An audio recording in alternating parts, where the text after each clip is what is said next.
The brass casing hit the concrete floor with a metallic ping that seemed to echo forever in the sudden silence of Thunder Ridge. Shooting range. Chen lowered her grandfather's weathered rifle, smoke still curling from the barrel, and stared. Downrange at what should have been impossible. The target irregulation. Bullseye at 1,200 yards had a hole, so perfectly centered that it looked like it had been punched by a machine. But that wasn't what made everyone freeze. It was what happened to the 5 targets behind it. Each one, lined up in perfect succession, bore identical holes. 1 bullet, 6 targets. 6 perfect bullseyes. Preparing and narrating this type of story took us long efforts and hard work. So if you are enjoying the story, please consider subscribing to our channel. Master Jake Morrison dropped his binoculars, his weathered face pale beneath his weathered Stetson. In 35 years of running the most exclusive shooting range in Montana, he'd seen Olympic champions, Navy SEALs, and professional snipers attempt the legends-only challenge. Not one had come close to what this 19-year-old college dropout had just accomplished. That's not possible, whispered Tommy Castellanos, last year's national long-range champion, his voice cracking like a teenager's. Maya set the rifle down with trembling hands, her dark eyes wide with shock. She'd been shooting since she was 8, taught by her grandfather in the mountains of Taiwan before his death brought her family to America. But this was beyond anything she'd ever imagined. The challenge board on the wall still bore yesterday's chalk writing, legends only, multiple target sequential hit, 1,200 IDs.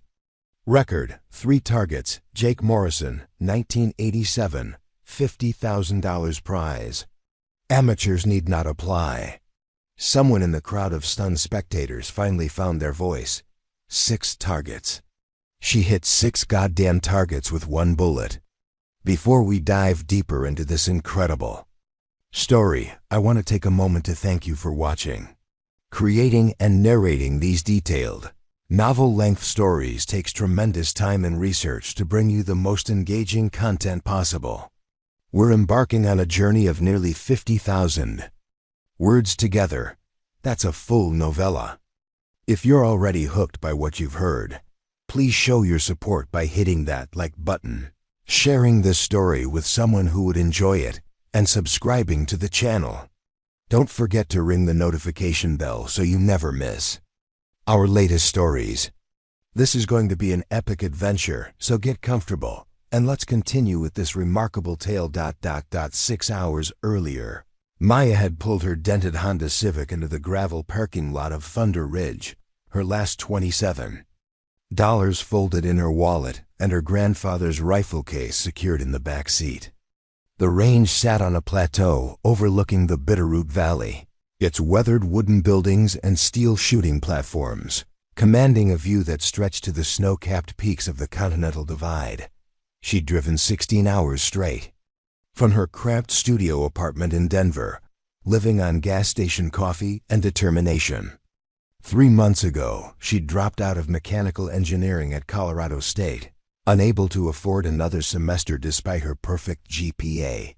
The weight of her family's disappointment pressed down on her shoulders like a physical thing. Her parents had sacrificed everything to bring her to America for opportunities they'd never had.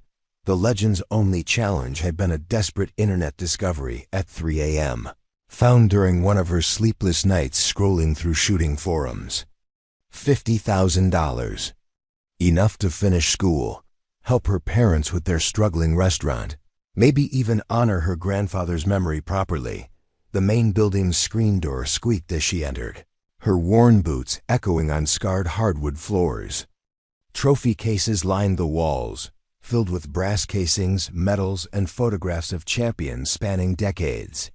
The air smelled of gun oil, leather, and something else, the particular stillness that came from a place where precision mattered. More than luck. Jake Morrison looked up from cleaning a vintage Winchester, his steel-gray eyes taking in Maya's slight frame, her nervous fidgeting with the strap of her grandfather's rifle case. At 63, Jake had the kind of presence that commanded respect without demanding it, broad shoulders that had carried the weight of military service, hands scarred from years of metalwork, and a face that had seen enough to judge quickly and accurately. "Help you, miss." Maya straightened her shoulders, fighting the urge to shrink under his scrutiny. "I'm here about the Legend's only challenge." Jake's expression didn't change, but she caught the flicker of amusement in his eyes. "You shoot competitively?" Not officially."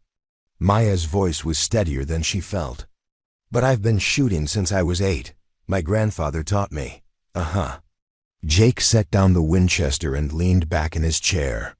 "You know what that challenge entails. It's not punching paper at 100 yards. We're talking about multiple sequential target hits at 1,200 yards. That means one bullet has to pass through one target and maintain enough velocity and accuracy to hit the next one, and the next one. Current record is 3 targets, and that took me 17 years of trying to achieve." Maya nodded, her throat dry. "I understand. Do you?" Jake stood, his full height imposing. "Because in the 5 years since I posted that challenge, I've had Olympic medalists fail. Navy SEAL snipers fail. Professional hunters who can drop an elk at 800 yards fail spectacularly. The physics alone. Bullet drop at 1,200 yards with a .308 Winchester is approximately 38 feet. Assuming sea level conditions," Maya interrupted quietly. "But we're at 4,200 feet elevation here. Thinner air means less drag, but also less predictable wind patterns. The bullet needs to maintain at least 800 feet per second to punch through the first target cleanly enough to hit the second, which means using a heavier grain load, probably 175 grain match grade, ammunition with a boat tail design to minimize drag." Jake's eyebrows rose slightly. "Go on." "The targets would need to be perfectly aligned, which means accounting for the slight arc of the bullet's trajectory. Each subsequent target would need to be positioned fractionally lower than the previous one to compensate for continued bullet drop. Wind is the biggest variable. Even a 5-mile-per-hour crosswind would throw the bullet 6 inches off course by the time it reaches the first target." The range master studied her for a long moment. "What's your name, kid?" "Maya Chen." "And what makes you think you can do what champions can't, Maya Chen?" Maya's hand tightened on her rifle case. "Because my grandfather taught me that shooting isn't about the gun or the target. It's about understanding the space between them." Jake was quiet for nearly a minute, his gaze shifting from Maya to the rifle case and back. Finally, he walked to the window overlooking the range, where afternoon shadows were beginning to stretch across the shooting platforms. "Entry fee is $500, he said without turning around. Maya's heart sank. I don't have that much." "Figured as much." Jake turned back to her. "But I'll tell you what. You can work it off. I need help maintaining the range, setting up targets, general labor. $40 a day, plus meals. Should take you about 2 weeks to earn your entry. I can't afford to stay here for 2 weeks. I've got bunkhouse out back is free for workers. Nothing fancy, but it's clean and dry." Jake's expression softened slightly. "Look, kid, I've been doing this long enough to spot natural talent. You know your ballistics, I'll give you that. But there's a difference between theory and practice. 2 weeks will give you time to get familiar with these conditions. Practice on my range, maybe save yourself some embarrassment." Maya felt tears threatening and blinked them back angrily. She'd driven 16 hours on her last tank of gas, betting everything on a single shot at changing her life. 2 weeks felt like a lifetime when her parents were struggling to keep their restaurant open and she had no money for rent. "What kind of work?" she asked. "Target maintenance, platform repairs, helping other shooters with equipment. You know, your way around tools. My grandfather was a machinist before he started teaching.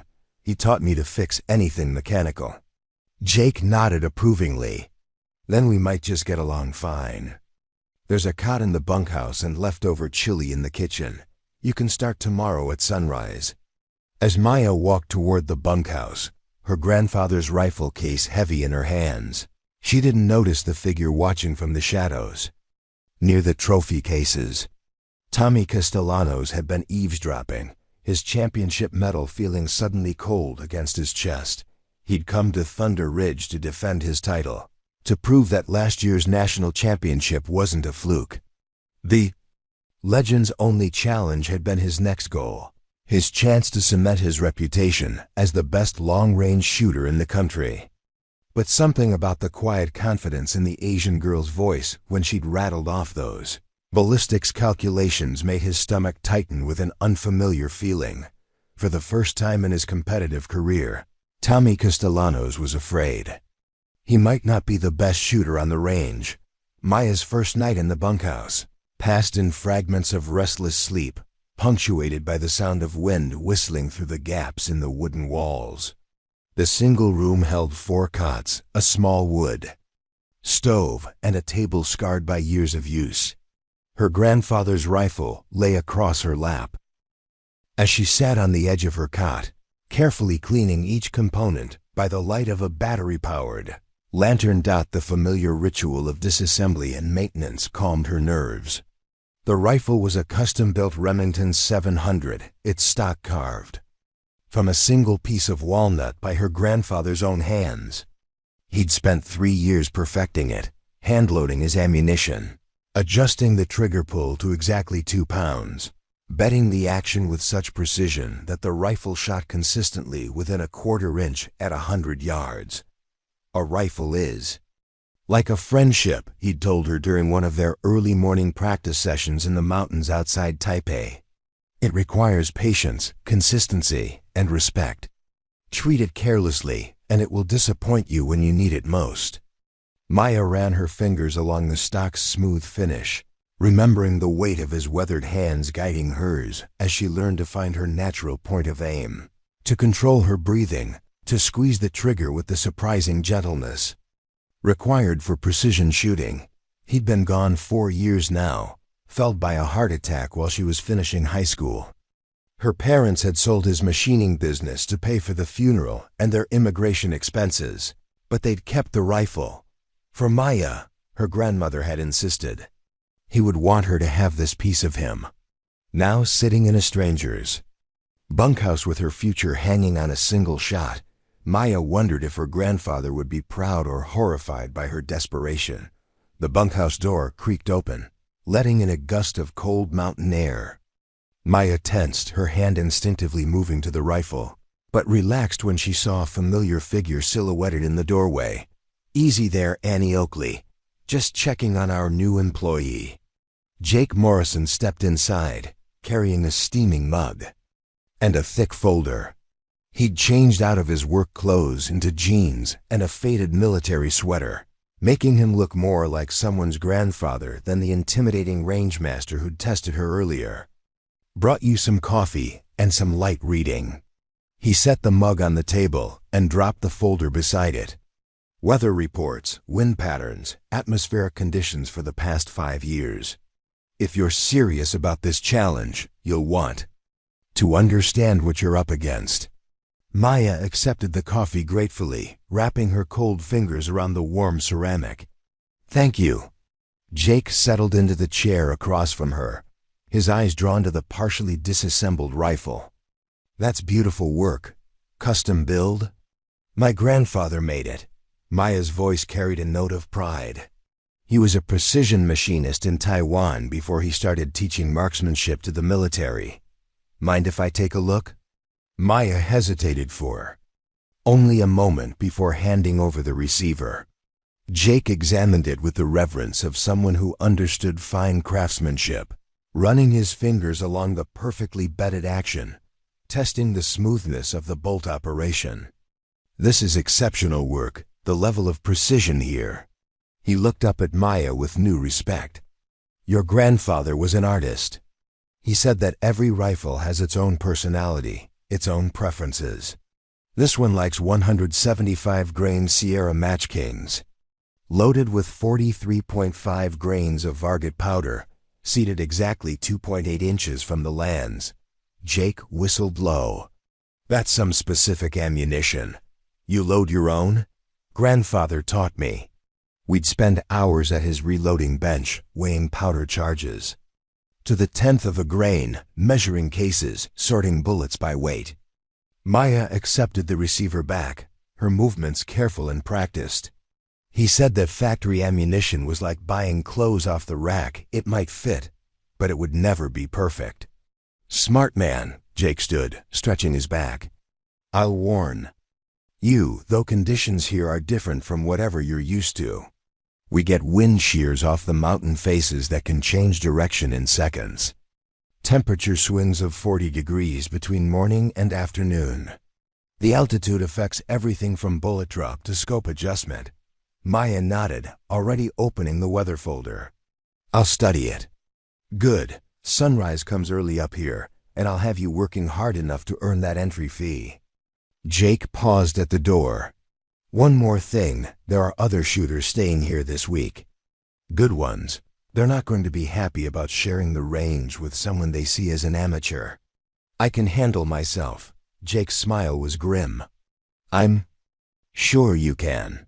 Just remember, reputation in this sport is everything. Earn their respect through your shooting, not your mouth. After he left, Maya spread the weather data across the table and began to study. 5 years of wind patterns, temperature, variations, barometric pressure readings. She was looking for patterns, consistencies that might give her an edge when the time came to take her shot. Outside, the wind continued to howl through the peaks, and Maya found herself thinking about her grandfather's final lesson, delivered during her last visit to Taiwan just months before his death. Shooting at long range is not about conquering the distance, he'd said as they sat overlooking a valley shrouded in morning mist. It is about becoming part of it. The wind, the temperature, the light, they are not obstacles to overcome, but partners to understand. The greatest shooters do not fight these forces, they dance with them. Maya pulled her jacket tighter and continued reading. Her grandfather's wisdom echoing in the mountain wind. Dawn came like a slap of cold air, and Jake Morrison's voice cutting through the bunkhouse walls. Chen, daylight's burning. Maya rolled out of her cot, already dressed in the work clothes she'd laid out the night before. Her grandfather had taught her that preparation was half of any successful endeavor, whether it was a precision shot or simply getting through the day. The main range was already alive with activity. 2 men were setting up elaborate shooting rests on the 1,000-yard line, their custom rifles worth more than Maya's car. Another shooter was adjusting a scope that probably cost more than her entire semester's tuition. Jake waited by a utility shed, a toolbox at his feet and a clipboard in his hands. First job is target maintenance. We've got 16 positions that need fresh paper, and the wind yesterday tore up some of the frames at 800 yards. Think you can handle basic carpentry? Yes, sir, sir. Jake raised an eyebrow. This isn't the military, kid. Jake will do fine. Maya spent the morning learning the rhythm of range maintenance. Each target frame was built to withstand Montana. Weather-heavy lumber, galvanized bolts, backing material that could stop a bullet without shredding. She found herself appreciating the engineering, the way each component was designed for durability and precision. At the 800-yard line, she discovered 3 frames that had been damaged by the previous day's wind. The repairs required more than simple maintenance. She'd need to rebuild entire sections. Problems? Tommy Castellanos appeared beside her, his championship jacket zipped against the morning chill. Up close, Maya could see he was younger than she'd expected, maybe 25, with the kind of confidence that came from winning consistently. Nothing I can't handle, Maya replied, examining a splintered support beam. You sure? These frames are precision built. It's not exactly amateur hour work. Maya looked up at him, noting the slight challenge in his voice. I think I can manage. Tommy shrugged and walked away, but Maya caught him glancing back as she began work. She'd dealt with condescension before, in engineering classes where professors assumed she was only there to meet her future husband, in machine shops where experienced workers dismissed her questions as naive. She let her work speak for itself. By noon, she'd not only repaired the damaged frames but improved their design, adding cross-bracing that would better resist wind loads and adjustable feet that would allow for precise leveling even on uneven ground. Jake found her putting the finishing touches on the last frame, his eyes taking in the professional quality of her work. "Where'd you learn to build like this?" "Grandfather's shop." He said that if something was worth doing, it was worth doing better than necessary. Maya wiped sweat from her forehead with the back of her hand. "These should hold up better in the wind." Jake tested the stability of her repairs, nodding approvingly. "Better than the originals. You've got good hands for this work." "Speaking of hands," interrupted a new voice, "maybe they're steady enough for some real shooting." Maya turned to see a woman approaching, tall and lean with graying hair pulled back in a practical ponytail. Her shooting jacket bore patches from competitions across the country, and she moved with the easy confidence of someone comfortable in her own skin. "Maya Chen, meet Sarah Hendricks," Jake said. "Sarah holds the women's long-range record at this. Range 4 inches at 1,000 yards in 15-mile-per-hour crosswind." Sarah extended a calloused hand. "Heard you might be taking a run at the Legends Challenge." "That true?" Maya shook her hand, noting the firm grip. "That's the plan." "Good for you. Been too long since someone with fresh eyes took a shot at it." Sarah glanced toward where Tommy was setting up for practice. "Some of the boys around here think they've got it all figured out. Might do them good to see someone shake things up." "I haven't qualified yet," Maya reminded her. "Qualifying's just paperwork. Real question is whether you can handle the pressure when everyone's watching." Sarah's eyes were kind but direct. "You shoot under pressure before." Maya thought about her grandfather's training, the way he deliberately introduced distractions. During practice, unexpected noises, time limits, even having her shoot while balancing on one foot. Some good, because when you step up to that line for the challenge, you'll have every serious shooter within 100 miles watching. They'll be hoping you fail, not because they don't like you, but because if you succeed, it means they were wrong about what's possible. After Sarah left, Maya continued her maintenance work, but her mind was racing. The challenge was more than just a difficult shot. It was a test of everything she'd learned, everything her grandfather had taught her, everything she'd trained. For without even knowing it, as the afternoon wore on, she found herself studying the other shooters, watching their techniques, listening to their conversations about wind conditions and ammunition selection.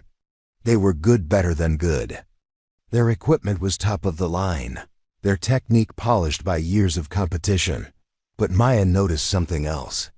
They all shot the same way, with the same techniques learned from the same instructors and refined through the same competitive system. They were excellent within a specific framework, but that framework had limitations. Her grandfather had taught her differently. He'd emphasized adaptation over consistency, understanding over repetition. "Every shot is unique," he'd said. "The shooter who tries to make every shot the same will eventually meet conditions that cannot be forced into their pattern." As the sun began to set behind the mountains, Maya finished her work and returned to the bunkhouse. Tomorrow would bring new challenges, new lessons, and one day closer to her chance at the impossible. She was cleaning her rifle when Tommy Castellanos knocked on the doorframe. "Got a minute?" Maya looked up, surprised by the serious tone in his voice. "Sure." Tommy stepped inside, his earlier arrogance replaced by something that looked almost like vulnerability. "Heard you talking ballistics with Jake yesterday. That was impressive." "Thank you. Where'd you learn all that, college?" Maya shook her head. "My grandfather. He believed that understanding the science made you a better shooter." Tommy sat down across from her, his hands fidgeting with his shooting gloves. I've been shooting competitively for 8 years, won nationals last year. But I'll be honest with you, I memorized those ballistics formulas. I don't really understand them. Understanding isn't about memorization, Maya said carefully. It's about seeing how everything connects. Could you teach me? I mean, explain some of it? Maya studied his face, seeing genuine curiosity beneath the request. Why? Tommy was quiet for a moment. Because I heard confidence in your voice yesterday when you were talking to Jake, not arrogance confidence. There's a difference. And I realized I'd been faking confidence for so long that I'd forgotten what the real thing sounds like. Maya set down her cleaning rod. Ballistics is just physics applied to projectiles. Every shot involves the same basic forces: gravity, air resistance, wind deflection. But most shooters treat them like separate problems instead of parts of the same system. For the next hour, Maya found herself explaining the interconnections between bullet weight and wind resistance, between elevation and air density, between temperature and powder burn rate. Tommy listened intently, asking questions that showed he was genuinely trying to understand rather than simply memorize. Your grandfather sounds like he was an amazing teacher, Tommy said as they finished. He was.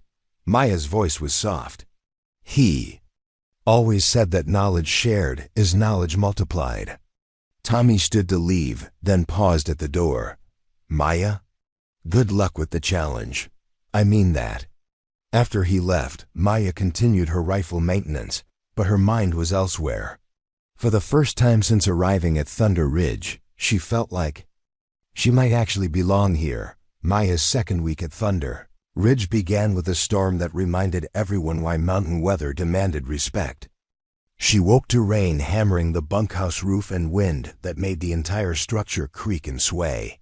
Jake found her in the equipment shed, methodically checking target frames for damage while the storm raged outside. Most people would wait for better weather, he observed, water dripping from his rain jacket. Grandfather used to say that you learn more about your equipment in bad conditions than good ones. Maya tested the tension on a target cable, noting how the constant wind had loosened the mounting hardware. Besides, storms like this reveal weaknesses that calm weather hides. Smart man, your grandfather. Jake picked up a wrench and began helping with the inspections. You know, I've been thinking about what you said when you first arrived. About understanding the space between the shooter and the target. Maya looked up from her work. What about it? I've been shooting for 40 years, and I've always thought about it as conquering that space. Imposing my will on the bullet, forcing it to go where I wanted despite wind and distance and all the variables trying to throw it off course. Jake paused, his weathered hands still on the wrench. But watching you work this week, seeing how you adapt to conditions instead of fighting them, it's got me wondering if I've been thinking about it wrong. Not wrong, Maya said carefully. Just differently. Western shooting sports emphasize control and consistency. Eastern philosophy emphasizes harmony and adaptation. Both can work. Show me what you mean. Maya set down her tools and walked to the window overlooking the range. The rain had eased to a steady drizzle, but the wind flags were still whipping wildly, changing direction every few seconds. Look at those flags. A traditional approach would wait for the wind to settle into a predictable pattern, then calculate for it. But grandfather taught me to see the chaos as information, not a problem to solve. Information about what? About what the mountain is doing. See how the flag at 300 yards is angled left, but the one at 600 is angled right. That's not random, it's the wind flowing around the ridge behind us, creating a predictable pattern of deflection zones. Jake followed her gaze, studying the flags with new eyes. So instead of fighting the wind, you use it. Like a river, you don't swim directly against the current. You angle across it and let it help carry you where you want to go. They spent the morning working together, Jake asking questions that revealed decades of curiosity about the theoretical foundations of his practical knowledge. Maya found herself remembering her grandfather's patience with her own endless questions. The way he'd always taken time to explain not just what to do, but why. By noon, the storm had passed, leaving the air crystal clear and the mountains sharp against a brilliant blue sky. Other shooters began emerging from their shelters, eager to take advantage of the excellent visibility. Sarah Hendricks found Maya setting up targets at the 600-yard line.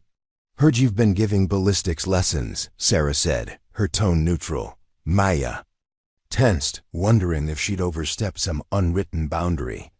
Tommy asked some questions. "I just tried to help." "Relax, kid. I'm not criticizing." Sarah picked up a target frame and began walking toward the firing line. "Actually, I wanted to ask you something. You ever shot in competition? Not formally, no. But you've shot under pressure." Maya thought about her grandfather's training, the way he'd gradually increased the stakes of their practice sessions. "Yes, good, because I'm putting together a team for the regional championships next month. Looking for someone with fresh perspective." Sarah set down the target frame and turned to face Maya directly. "Interested?" Maya's heart skipped. I haven't even attempted the Legends Challenge yet. That's not what I'm evaluating. I've watched you work, seen how you think through problems. You've got natural instincts that can't be taught." Sarah's expression was serious. "But I'll be straight with you, joining my team means commitment. Training schedule, travel, expenses. It's not a casual hobby. I appreciate the offer, but I can't afford. Team sponsorship covers expenses. What I need to know is whether you're serious about this sport, or just here for the prize money." Maya was quiet for a long moment, thinking about her parents' struggling restaurant, her interrupted education, the weight of expectations that had brought her to Thunder Ridge. "Both," she said finally. "I need the money, but I think I might be good at this." Sarah smiled, the first truly warm expression Maya had seen from her. "Honesty, I like that. Tell you what, earn your shot at the Legends Challenge first. Show me what you can do when it matters. Then we'll talk about the team." That afternoon, Maya was replacing worn bolts on a shooting platform when she noticed Tommy practicing at the 800-yard line. His shooting position was textbook perfect. His equipment was immaculate, but something looked wrong. She watched for several minutes, trying to identify the problem. His groups were good, better than good, but they were consistently hitting high and right of center. Not by much, maybe 3 inches, but at that distance, 3 inches represented a fundamental error in calculation or technique. "Struggling with something?" she called out during a break in his shooting. Tommy looked up, frustration clear on his face. "Can't figure out what's wrong.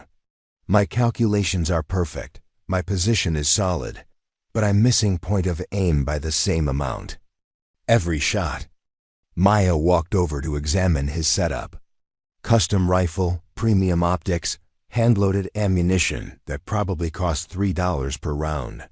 Everything was first class except for one detail. "When did you last zero your scope?" "Last month." "Checked it." "At 100 yards dead on. In what conditions?" Tommy frowned. "Morning, cool temperature, no wind." "Why?"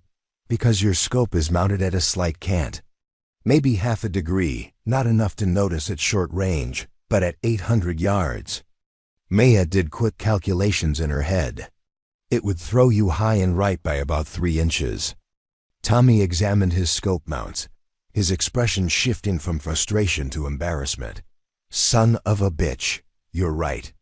The rail must have shifted during transport. Easy fix. But it shows why grandfather always said that perfection in one condition doesn't guarantee success in another." Tommy spent the next hour carefully adjusting his scope mount, checking and rechecking the alignment. When he returned to shooting, his groups tightened dramatically, centering exactly where he aimed. "Thank you," he said as they packed up their equipment. I would have spent days trying to fix that through ammunition changes or shooting technique. Knowledge shared is knowledge multiplied, Maya replied, her grandfather's words feeling natural on her lips as the sun set behind the mountains. Maya found herself thinking about Sarah's offer, about the possibility of a future in competitive shooting that extended beyond the desperate gamble that had brought her to Thunder Ridge. But first, she had to prove to herself that she belonged here.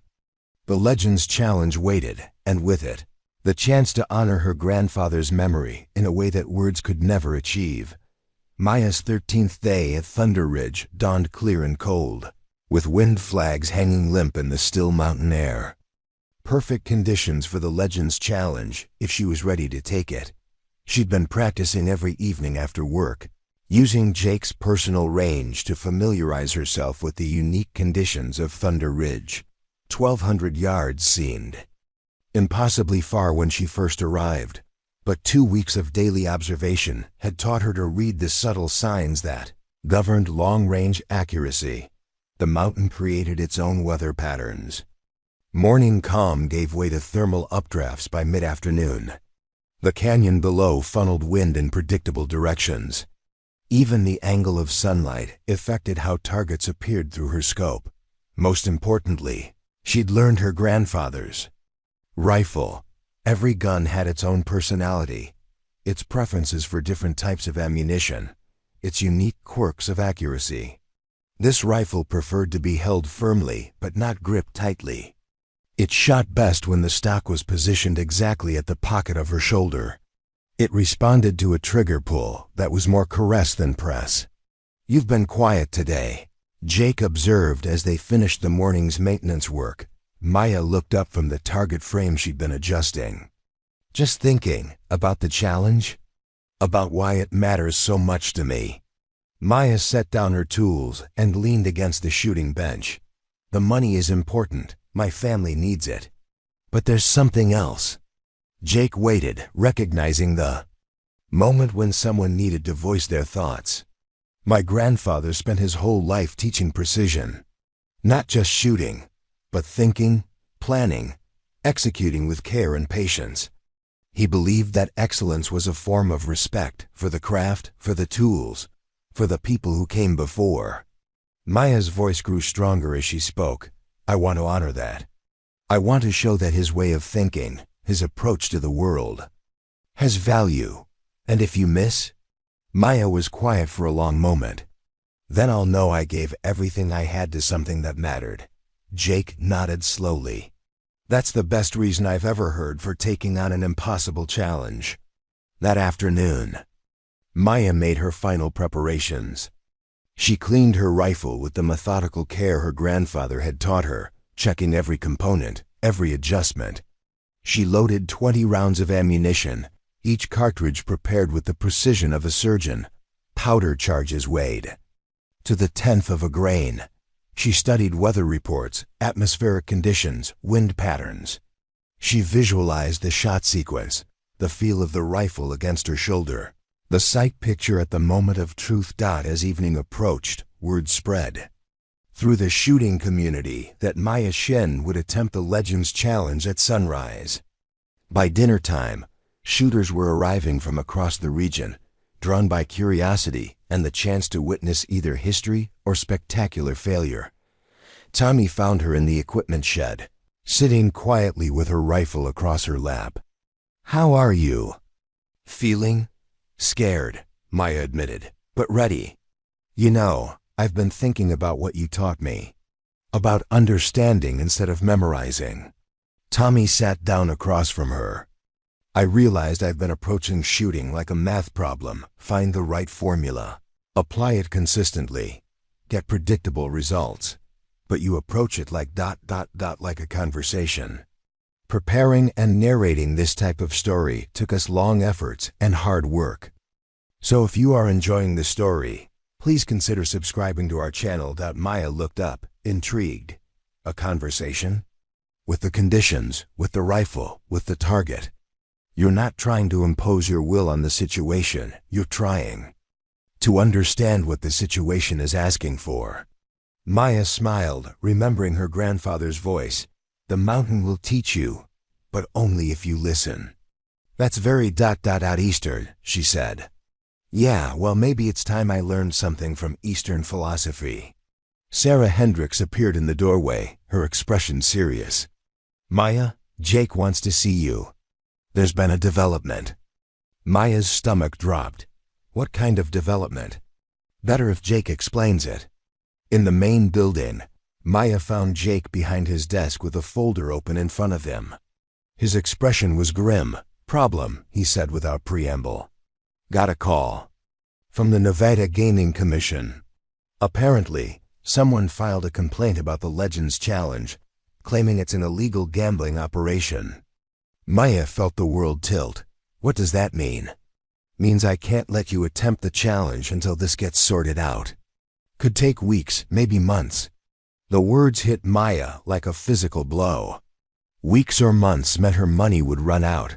Her parents' restaurant might fail. Her chance at finishing school would disappear. Who filed the complaint? Sarah asked, her voice sharp with anger. Jake's expression darkened. Anonymous tip.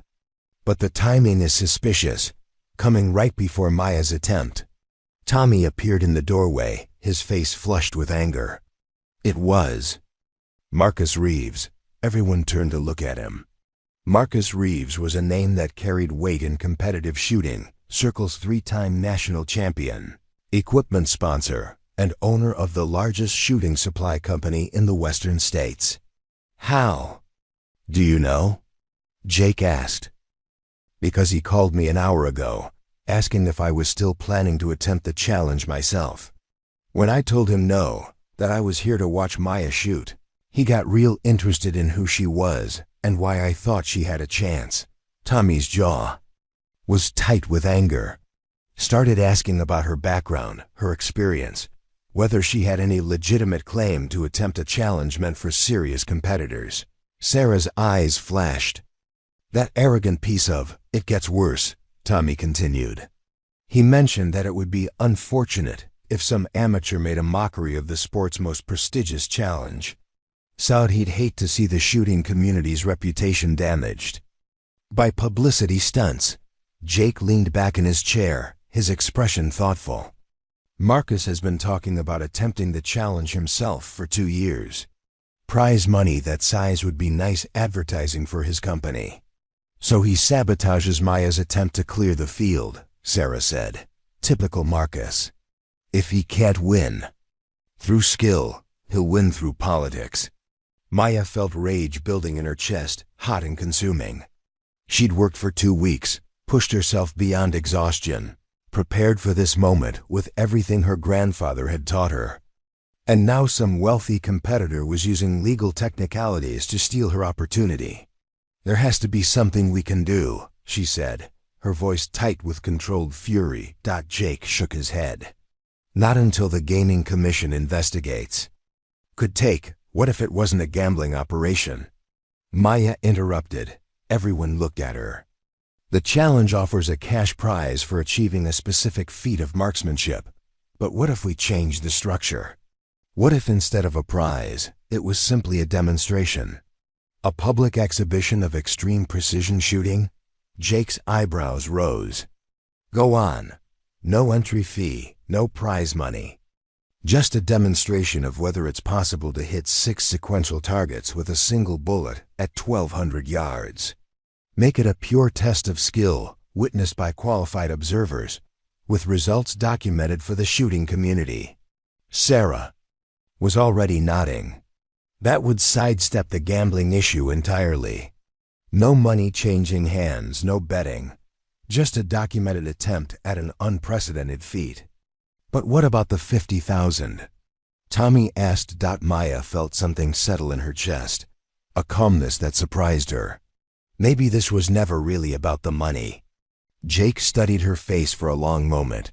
You sure about that, kid? You came here pretty desperate for that prize. Maya thought about her parents' restaurant, her interrupted education, all the practical concerns that had driven her to Thunder Ridge. They were still real, still pressing. But something had changed during her 2 weeks here. Something about purpose and legacy, and proving that excellence mattered for its own sake. The money would have been life-changing, she said quietly. But if I can prove it's possible, if I can show that my grandfather's way of thinking can achieve something everyone believes is impossible, maybe that's worth more than $50,000. How do you figure? Jake asked. Because if I can do it, others can learn from it. The knowledge becomes part of the sport, part of what's possible. That's what grandfather would have wanted, not the money, but the advancement of understanding. Sarah was grinning now. I like it. A pure demonstration of marksmanship. No commercial interests, no gambling implications. Just a young shooter, honoring her grandfather's memory by attempting something extraordinary. When? Tommy asked. Maya looked out the window at the setting sun, then at the faces of the people who'd become more than colleagues over the past 2 weeks. They'd become something like family, a community bound by shared respect for precision, for excellence, for the honest pursuit of human potential. Tomorrow morning, she said. Sunrise. Perfect conditions are predicted, and I'm as ready as I'll ever be. Jake nodded slowly. Then we'll do it right. I'll call the regional shooting officials. Make sure we have qualified witnesses. Document everything properly. If you're going to make history, we'll make sure it's recorded correctly. As the group dispersed to make preparations, Maya found herself alone with her thoughts. Tomorrow would determine whether 2 weeks of desperate hope had been time well spent or time tragically wasted. But for the first time since arriving at Thunder Ridge, she felt like the outcome, whatever it might be, would be entirely in her hands. That night, she sat in the bunkhouse cleaning her rifle one final time, her grandfather's voice echoing. In her memory, excellence is not about defeating others, little flower. It is about becoming the truest version of yourself. Tomorrow she would discover what her truest version could achieve. Maya woke before her alarm, her internal clock attuned to the rhythm of sunrise after 2 weeks of mountain life. She dressed in the pre-dawn darkness, moving with the careful precision that had become second nature. Today, every action mattered. Outside, the world was still and perfect. No wind stirred the flag's downrange. The air was crisp and clear, with visibility stretching to the distant peaks. Her grandfather would have called it a gift from the mountain spirit's conditions that came perhaps once in a month, when all the variables aligned in a shooter's favor. Jake was already at the range, setting up the target sequence with mathematical precision. 6 targets, spaced at 50-yard intervals starting at 1,200 yards. Each one positioned to account for the subtle arc of bullet trajectory, the gradual descent that would carry the projectile through all 6 in a perfect line. Sleep well? He asked as Maya approached. Well enough. She studied the target arrangement, visualizing the shot. Wind? Dead calm. Forecast shows it staying that way until about 8 a.m. Jake checked his watch. Gives us a 2-hour window. Cars were arriving in the parking lot. Word had spread through the shooting community with the speed of wildfire. Maya recognized some faces from the past 2 weeks, but others were strangers. Drawn by curiosity about the young woman attempting the impossible, Sarah appeared with a thermos of coffee and a clipboard. Official witnesses are here. Range master from Billings, 2 competition officials from the state association, and a ballistics expert from the university. Whatever happens, it'll be properly documented. Tommy jogged up from the parking lot, slightly out of breath. Media starting to show up. Local news station, couple of shooting magazines. Word leaked somehow. Maya felt her stomach tighten. She'd prepared for the shot itself, but not for performing under public scrutiny. The pressure of watching eyes could affect concentration, could introduce the kind of tension that threw off muscle memory and breathing rhythm. How many people? She asked. Maybe 50 so far. Could be more by the time you shoot. Maya closed her eyes, summoning her grandfather's voice. The target does not care how many people are watching.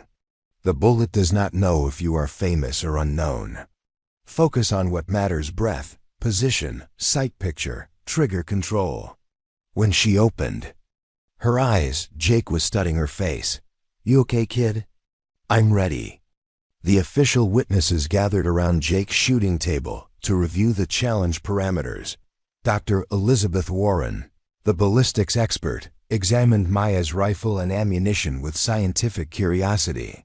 "Fascinating setup," she murmured, studying the custom stock and precision-bedded action. "The theoretical physics are sound, but the practical execution." She shook her head. "The margin for error is essentially zero." "What do you mean?" asked Jim Morrison, the range master from Billings. "At 1,200 yards, we're talking about a bullet traveling for approximately 1.4 seconds. During that time, it's subject to gravitational drop, atmospheric drag, potential wind deflection, even the Coriolis effect from Earth's rotation." Dr. Warren's voice took on the tone of a professor explaining a complex concept. "For the bullet to maintain sufficient energy and accuracy to penetrate 6 targets sequentially, every variable must be calculated perfectly. And if any variable is off, even a 1-degree error in rifle CAD would result in a miss by several inches at that distance. A 5-degree temperature change affects powder burn rate enough to alter bullet velocity. A single mile per hour of crosswind introduces deflection. That compounds over distance." Maya listened to the technical discussion while conducting her own pre-shot routine. She stretched her shooting muscles, practiced her breathing rhythm, visualized the sight picture, and trigger press. The familiar rituals calmed her nerves and focused her mind. At exactly 7 a.m., with the sun just clearing the eastern peaks and bathing the range in golden light, Jake called for quiet. "Ladies and gentlemen, we're here to witness an attempt at an unprecedented feat of marksmanship. Maya Chen will attempt to hit 6 sequential targets at ranges from 1,200 to 1,450 yards using a single bullet." His voice carried clearly across the assembled crowd. "This is being conducted as a demonstration of extreme precision shooting, documented by qualified officials and filmed for educational purposes." Maya took her position at the firing line, her grandfather's rifle feeling familiar and comfortable in her hands. She adjusted the bipod legs, settled into her shooting position, and began the process of finding her natural point of aim. The crowd fell silent. Even the photographers stopped clicking their cameras, sensing the gravity of the moment. Through her scope, Maya could see the first target clearly, a standard bullseye at what seemed like an impossible distance. Behind it, the other 5 targets lined up in perfect sequence, each one positioned according to her calculations of bullet trajectory. She controlled her breathing, slowing her heart rate, allowing her body to settle into the shooting position. Her grandfather had taught her. Everything else faded away: the watching crowd, the pressure of documentation, the weight of expectations. There was only the rifle, the target, and the space between them. "Shooter ready?" Jake called. Maya's finger found the trigger, applying the precise 2-pound pressure that would release the firing pin. In her scope, the crosshair settled on the center of the first target, steady as stone. "Ready," she said quietly. "The line is hot. You may fire when ready." Maya took a deep breath, released half of it, and let her body settle into perfect stillness. Her grandfather's voice whispered in her memory, "Do not fight the shot. Become the shot." The trigger broke clean and sharp. The rifle recoiled against her shoulder. The bullet left the barrel at 2,650 feet per second, beginning its 1.4-second journey through space and time toward a target that seemed impossibly small and distant. The sound of the shot echoed off the mountain faces and faded into silence. Maya kept her eye to the scope, following the bullet's path through pure instinct and training. At 1,200 yards, the targets appeared as small circles in her field of view, details invisible to the naked eye. The first target shivered slightly as something passed through it, then the second, the third. Maya's heart hammered against her ribs as she watched target after target react to an impact, so clean and precise that the targets barely moved. The bullet was maintaining its trajectory, its energy, its accuracy across a distance that defied common sense. The fourth target, the fifth, and then, as the crowd held its collective breath, the sixth and final target, 450 yards beyond the first, shuddered. With impact. For a moment, the world was perfectly still, then chaos erupted. Jesus Christ! Someone shouted from the crowd. Did she just... 6 targets. 6 goddamn targets. Jake was already on his radio, calling for the spotting crew to check the targets. Maya remained in position, her rifle steady, scarcely believing what she'd just witnessed through her scope. Doctor Warren was the first to reach her, the ballistics expert's face pale with shock. That was ... That shouldn't be possible. The physics of maintaining accuracy over that distance. Sarah gripped Maya's shoulder. Kid, I think you just rewrote the record books. Tommy was grinning like a maniac. 6 targets. Maya, you hit all. 6 targets. But Maya didn't celebrate. Not yet. She'd learned from her grandfather that precision shooting demanded verification, that hope and wishful thinking could play tricks on perception. She waited with rifle steady until Jake's voice crackled over the radio. Targets 1 through 6 confirmed. Clean hits, center mass on all 6. Bullet maintained trajectory and accuracy through the entire sequence. Only then did Maya slowly lift her head from the scope. The crowd had surged forward, voices raised in amazement and disbelief. Cameras flashed. Officials huddled around their documentation, trying to process what they'd just witnessed. Jake reached her first, his weathered face showing an expression Maya had never seen before, pure awe. In 35 years of running this range, I have never seen anything like that, he said quietly. Your grandfather would be proud. Maya felt tears threatening and blinked them back. She'd done it. Against all odds, despite every obstacle, she'd achieved something that everyone, including herself, had believed was impossible. But the celebration was interrupted by the sound of approaching vehicles. 3 black SUVs pulled into the parking lot, disgorging men in expensive suits and a familiar figure that made Maya's stomach sink.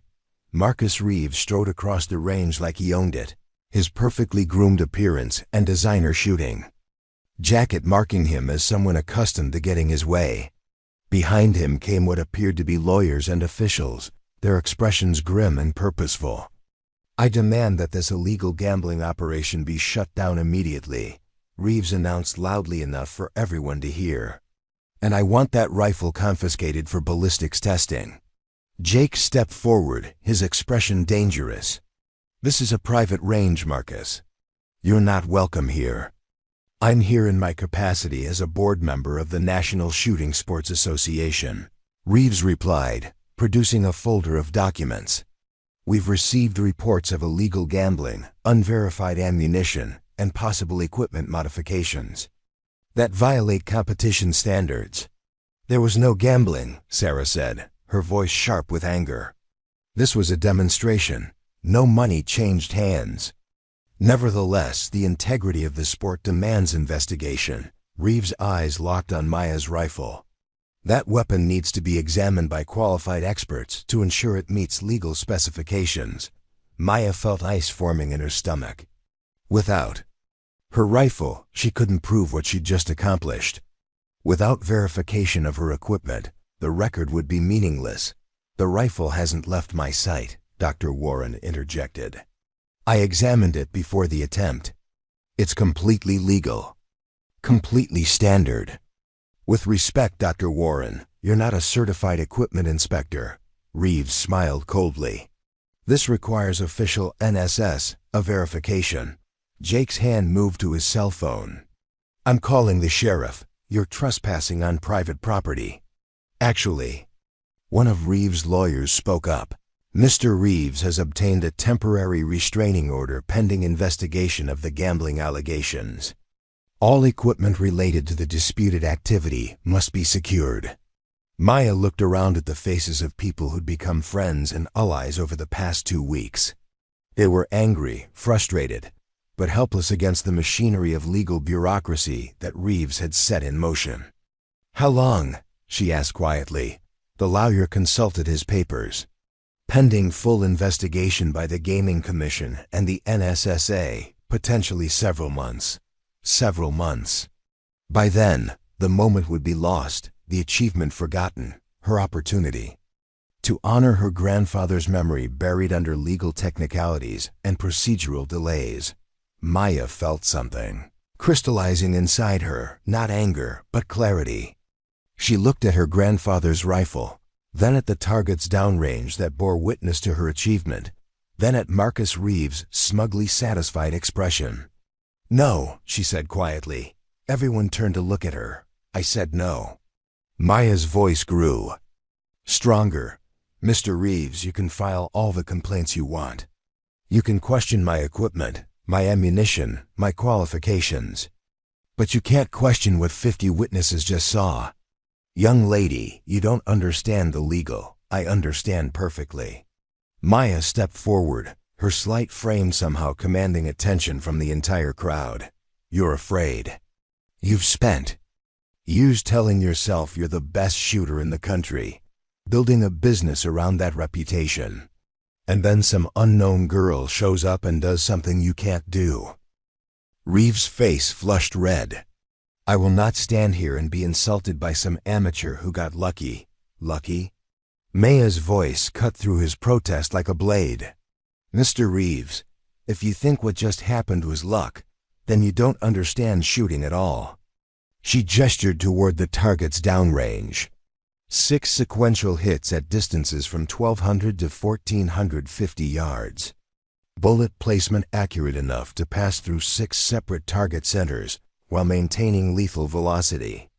That's not luck, that's the result of understanding ballistics, atmospheric conditions, equipment capabilities, and shooting fundamentals at a level that apparently exceeds your own. The crowd murmured approval. Even some of Reeves' own people looked uncomfortable with the confrontation. "Furthermore," Maya continued, "if you want to challenge my achievement, there's a simple solution. Attempt the same shot yourself. Right here, right now, with the same witnesses and the same conditions." Reeves' expression shifted from anger to uncertainty. "I don't have to prove anything to you." "Because you can't do it," Maya said simply. "You know it, I know it, and everyone here knows it. So instead of trying to match the achievement, you're trying to destroy it through legal technicalities." Jake stepped forward with a grin. "That's an interesting challenge, Marcus. You've been talking about attempting the Legends Challenge for 2 years. Here's your chance. With proper equipment inspection, official witnesses, and standardized conditions." Sarah added. The crowd was growing excited by the prospect. Someone called out, "Put up or shut up, Marcus." Reeves looked around at the gathering crowd, at the cameras still rolling, at the officials who were clearly enjoying his discomfort. Maya could see him calculating the political cost of backing down publicly versus the risk of attempting a shot he probably couldn't make. "This is ridiculous," he said finally. "I'm not going to dignify this circus with a response." "Then we're done here," Jake said firmly. "Maya's achievement stands as witnessed and documented. Your objections are noted, but irrelevant." As Reeves and his entourage retreated to their vehicles, Maya felt a strange mixture of triumph and exhaustion. She'd achieved the impossible shot, defended her accomplishment against legal challenges, and faced down one of the sport's most powerful figures. But more importantly, she'd honored her grandfather's memory in a way that no amount of money could have matched. We're deep into this incredible story now, and I hope you're as captivated as I am by these unfolding events. The amount of effort that goes into researching, writing, and narrating these novel-length stories is immense. We're talking about creating content equivalent to a published book. But it's worth it to bring you stories that truly engage and transport you to another world. If you're enjoying this journey so far, please Please take a second to like this video and share it with friends who appreciate great storytelling. Your support means everything and helps us continue creating these detailed, epic narratives. We still have so much more to discover together. So let's see how this situation unfolds. In the aftermath of her confrontation with Marcus Reeves, Maya found herself at the center of a media storm she hadn't anticipated. The video of her sixth target shot had gone viral within hours, shared across social media platforms and shooting forums worldwide. Her phone buzzed constantly with interview requests, sponsorship offers, and messages from strangers offering everything from marriage proposals to business partnerships. She sat in Jake's office 3 days later, trying to process the magnitude of what had happened. The walls, once familiar and comforting, now felt like barriers against a world that suddenly wanted to claim ownership of her achievement. ESPN wants an hour-long special, Sarah said, reading from a list of media requests.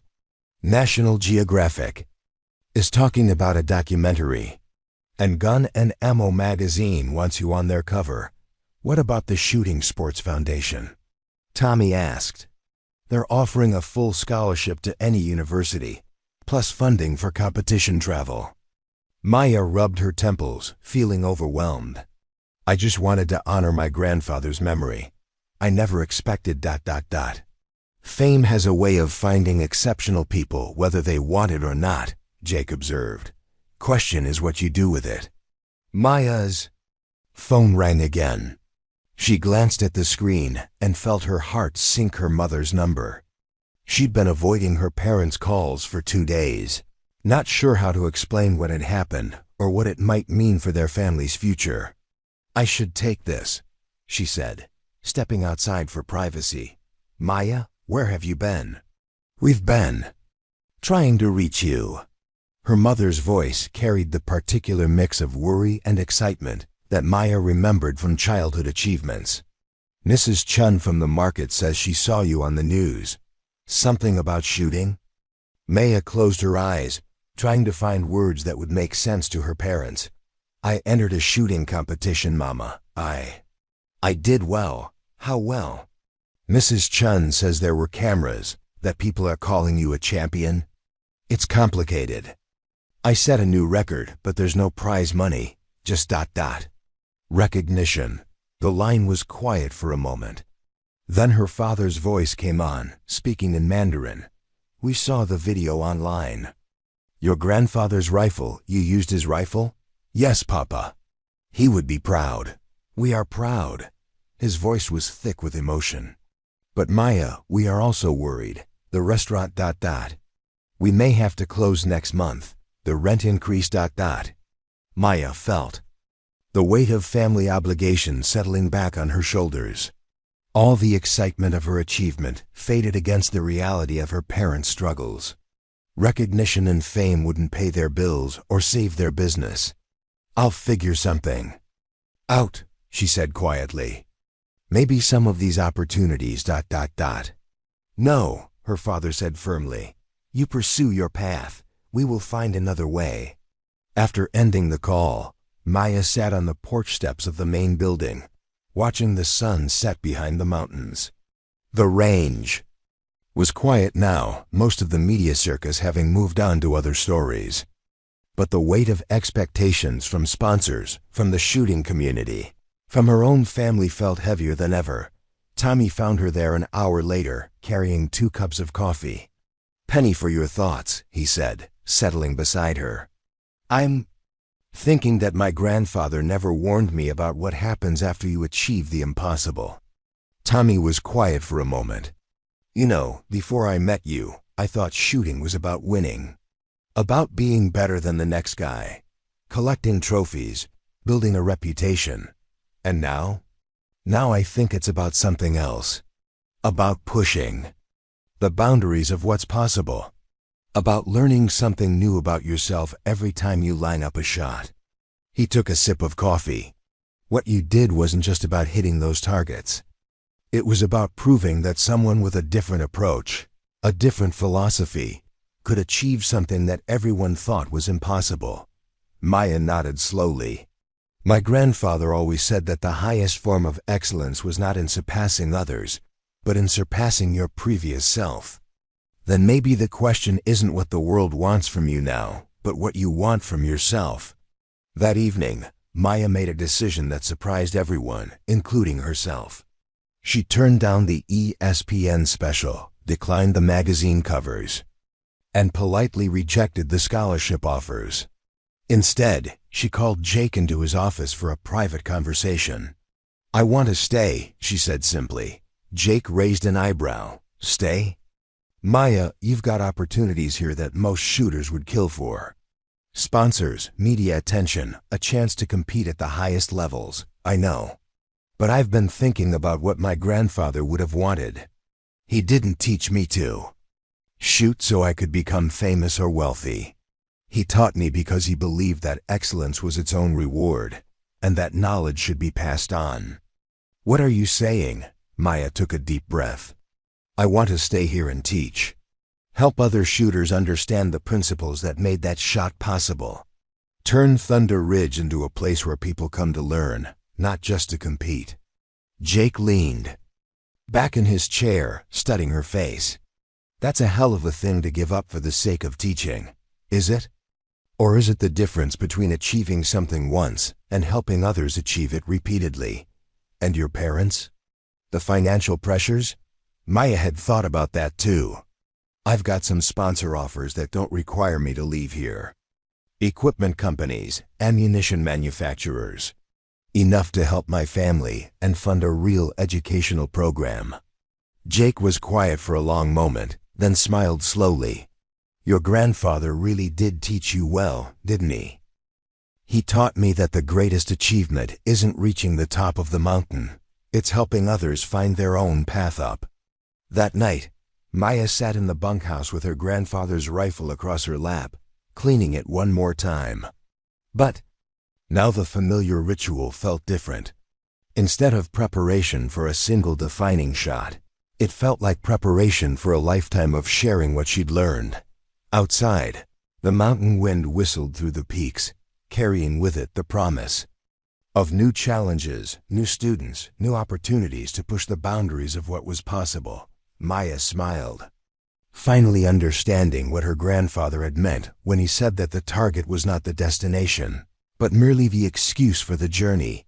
6 months after her legendary shot, Maya stood before the newly constructed teaching facility at Thunder Ridge, watching the first class of students arrive for what the shooting world had dubbed the Academy of Precision. The modest building belied its ambitious purpose to revolutionize how long-range marksmanship was taught and understood. Students came from diverse backgrounds: military snipers seeking to refine their skills, competitive shooters hitting performance plateaus, even aerospace engineers curious about ballistics applications. What united them was a hunger to understand the science and philosophy behind Maya's achievement. "Remember," Maya addressed her first class of 12 students, "we're not just learning to hit distant targets. We're learning to think differently about the relationship between intention and execution." Among the students sat faces both familiar and new. Tommy had enrolled immediately, eager to formalize the lessons Maya had been teaching him informally. Sarah served as an assistant instructor, bringing decades of competitive experience to complement Maya's theoretical approach. Even Dr. Elizabeth Warren had taken a sabbatical from the university to study what she called applied precision dynamics. But it was the presence of Maria Santos that surprised Maya most. Maria was a former Army sniper who'd lost her left arm in Afghanistan and had been told her shooting career was over. She'd driven from Texas with her specially modified rifle and a determination that reminded Maya of her own desperate arrival at Thunder Ridge. "The principles my grandfather taught aren't dependent on having 2 arms," Maya had told her during their first private lesson. "They're about understanding the relationship between mind, body, and physics. We'll adapt the techniques to work with your strengths." The Academy's curriculum went far beyond traditional marksmanship instruction. Students learned meteorology to read wind patterns, ballistics physics to understand bullet behavior, even meditation techniques to develop the mental clarity that extreme precision demanded. Shooting at long range is 90% mental, Maya explained during a morning theory session.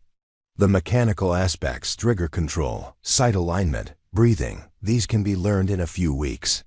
But the mental game, the ability to read conditions and adapt to variables, that takes years to develop. Jake had initially been skeptical of the formal educational approach. "In my day, you learned to shoot by shooting," he'd grumbled. But watching students progress at rates far beyond traditional training methods had made him a convert. "Your grandfather would have loved this," he told Maya as they watched Maria consistently hit targets at 800 yards, despite her physical challenges. Teaching shooters to think instead of just react. The Academy's reputation grew rapidly, attracting attention from military training programs and elite law enforcement units. But with recognition came new challenges that Maya hadn't anticipated. Marcus Reeves had never forgiven his public humiliation at Thunder Ridge. Through his industry connections and political influence, he'd begun a subtle campaign to undermine Maya's credibility. Questions were raised about her qualifications to teach, about the Academy's safety standards, about whether her famous shot had been genuine or somehow staged. Professional jealousy, Sarah diagnosed when they discovered that several potential military contracts had been mysteriously withdrawn. "Marcus can't match what you've achieved, so he's trying to tear down what you've built." More troubling were the technical challenges that emerged as students attempted increasingly difficult shots. Maya had achieved something extraordinary under perfect conditions, but replicating those results consistently proved elusive even for her most dedicated students. "I'm starting to wonder if your shot was more luck than skill," Dr. Warren confided during a private moment. "We've had students with Olympic-level technique attempt similar sequences. None have come close to matching your achievement." Maya felt doubt creeping into her confidence. What if her shot had been a once-in-a-lifetime convergence of factors that couldn't be taught or repeated? What if she was building an academy based on an unreproducible achievement?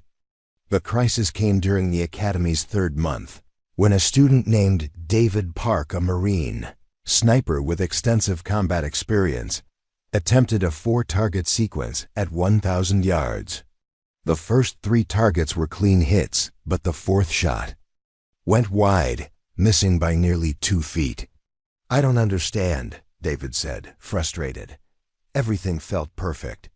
Position, breathing, sight picture exactly like you taught me." Maya studied the target through binoculars, her mind racing through possible explanations. Wind had been minimal. Equipment was properly zeroed. Ammunition was match grade. By all calculations, the shot should have been successful. "Let me see your shooting log," she said. David handed over the notebook where he'd been recording every detail of his practice sessions. Temperature, humidity, wind speed and direction, even his emotional state and stress level. Maya studied the data, looking for patterns, anomalies, anything that might explain the miss. Then she saw a subtle trend that had been invisible until now. "David, what did you eat for breakfast this morning?" He looked confused. "Coffee and a protein bar. Same as always." "Why? And yesterday?" "Same thing."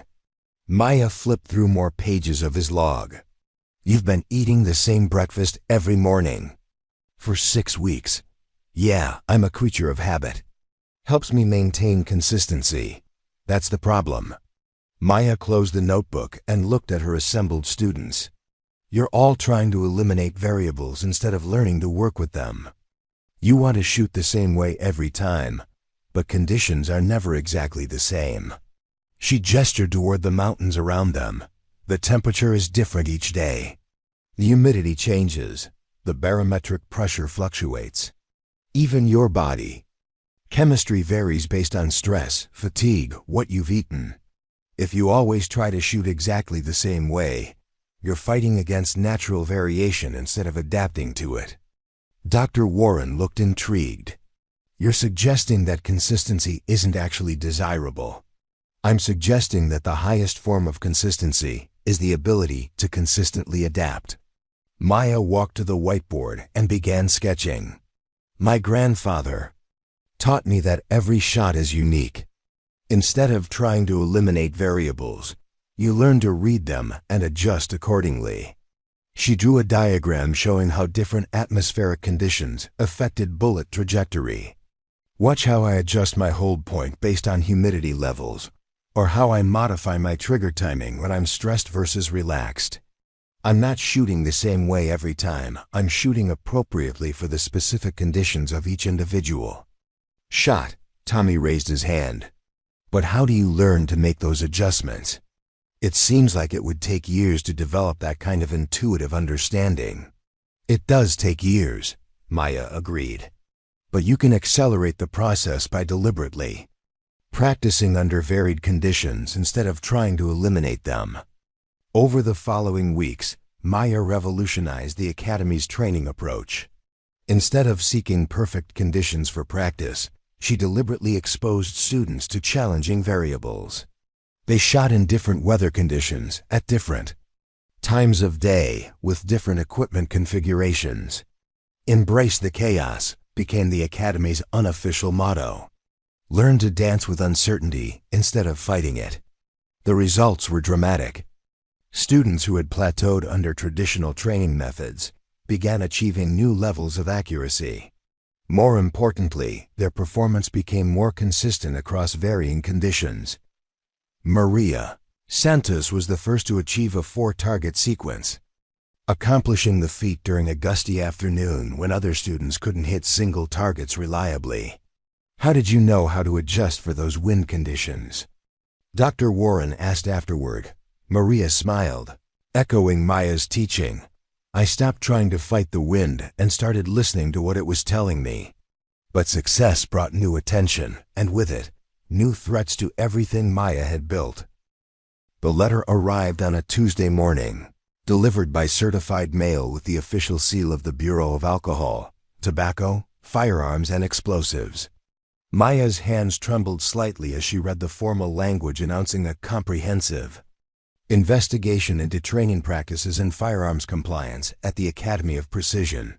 Jake read over her shoulder, his expression darkening with each paragraph. This is Marcus Reeves' work, he said flatly. ATF doesn't just randomly decide to investigate successful training facilities. The timing was devastating. Maya had 12 students in residence, including several military personnel who'd been granted special leave to attend the academy. Government investigators arriving would effectively shut down operations, regardless of whether any violations were found. What are they specifically investigating? Sarah asked, studying the document. Firearms modifications, ammunition standards, training of foreign nationals. Maya read from the list with growing despair. They're questioning whether our teaching methods constitute advanced weapons training that requires federal oversight. Dr. Warren looked up from her laptop. I've been researching similar cases. This type of investigation typically takes 6 to 18 months. Even if you're completely cleared, the Academy would have to cease operations during the investigation. Maya sank into a chair, feeling the weight of impending collapse. She'd turned down lucrative opportunities to build something meaningful, something that honored her grandfather's legacy. Now it was all being threatened by bureaucratic warfare, orchestrated by a competitor too petty to accept defeat gracefully. There has to be something we can do, Tommy said. Legal challenges, political pressure. With what resources? Maya gestured around the modest facility. We're a small academy in rural Montana.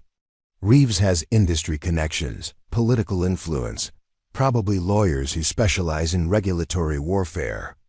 The solution came from an unexpected source. Dr. Warren discovered that Maya's ballistics data and teaching methodology had caught the attention of NASA's Jet Propulsion Laboratory. The space agency was developing precision guidance systems for Mars missions and needed consultants who understood extreme distance trajectory calculations. "They're offering a research partnership," Dr. Warren explained excitedly. "Full funding for the Academy as a civilian research facility.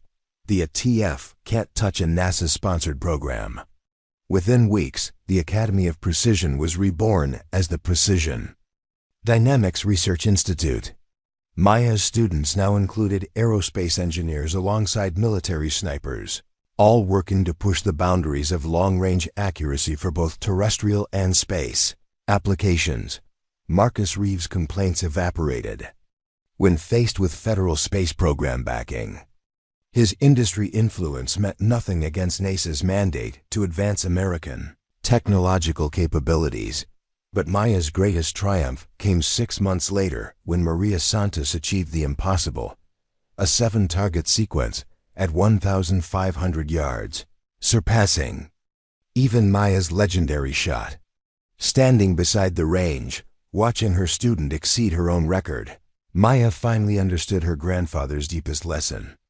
"Excellence is not about being the best forever," she whispered to Jake as they watched Maria's celebration. "It's about making the next generation better than yourself." Jake nodded, his weathered face showing profound satisfaction. "Your grandfather would be proud, kid. You didn't just honor his memory, you multiplied it." The Academy thrived, becoming a destination for precision enthusiasts worldwide. Maya's techniques were adopted by military training programs, competitive shooting organizations, and research institutions. Her grandfather's philosophy of adaptation over control revolutionized how people thought about long-range accuracy. Years later, when Maya was asked about her famous shot, she would smile and gesture toward her students, attempting increasingly difficult challenges. "That shot wasn't the destination," she would say, echoing her grandfather's wisdom. "It was just the beginning of the journey." The legend of Thunder Ridge grew, but it was no longer about one impossible shot by one extraordinary shooter. It had become something larger, a place where the impossible became merely difficult, where students learned that excellence was not a destination, but a way of traveling. And in the mountains of Montana, where wind and weather tested every theory against reality, Maya Chen continued teaching others to dance with uncertainty, carrying forward a legacy that would outlast any single achievement. The Range Master's challenge board still hung on the wall, but the writing had changed. Legends. Welcome, come create your own.